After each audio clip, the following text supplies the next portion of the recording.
Hi everyone. So I wanted to tell you about my kiln experience. I've already talked to you about the pot, and I have Thomas here, our little kitty. He loves it. Um, I had a really interesting experience yesterday where my kiln actually shut itself off because the room temperature got too hot, and of course I freaked out for just a moment, called tech support, and I don't really exactly know where it turned off, and there is no way of telling in this particular case. But most of the things that came out of the kiln I like. Some of them I need to refire, and that's okay. It's a learning experience for me. I don't have many teachers that tell me this needs to be done or that needs to be done, so I am making those experiences myself. But it is so interesting, the process of um, getting to know these pieces. So this is the pot that I showed you yesterday, right? This is the flower pot, and I really, really, really love how it turned out.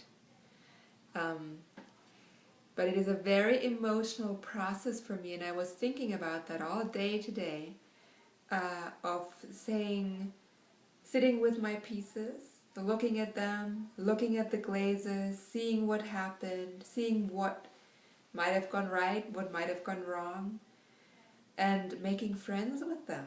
Each piece, I really make friends with them, and even in the light now, I don't know if you see the gold here.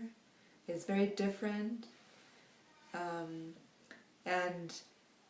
so each piece, I sit with it, and I feel it, I admire it. Even if I don't yet like it, I study it, and I study the glaze, I study the clay, I think about how I created it, and what glazes I put on. I'm not very good at record keeping at all, but I can tell. And I read this book by Robin Hopper, who really is encouraging to observe more, to see it more as a process of alchemy rather than a process of chemistry, and to see, which glazes react with which clays in a certain way, what becomes matte, what becomes shiny, and really try my own glazes out, not look into a book and say, the recipe is just this, but really try it. I mean, there are 12 main ingredients, I would say, and then, you add color and so forth. So depending on how much you put on, it cracks or it doesn't crack, and sometimes you want the crack on a beautiful piece like this. This glaze, it's beautiful. On a pot or something inside, I wouldn't want that. On the outside, it's gorgeous. So each piece requires a totally different thinking.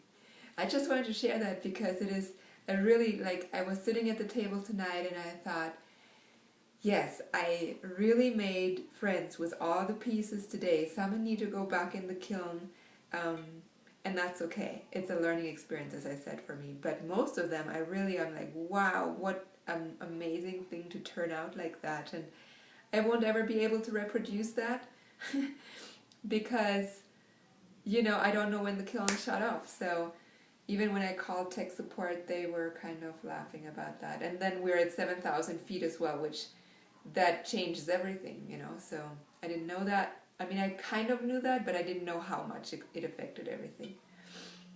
So that's my sharing for tonight. Have a good night, and I will post another picture tomorrow. Thank you. Bye.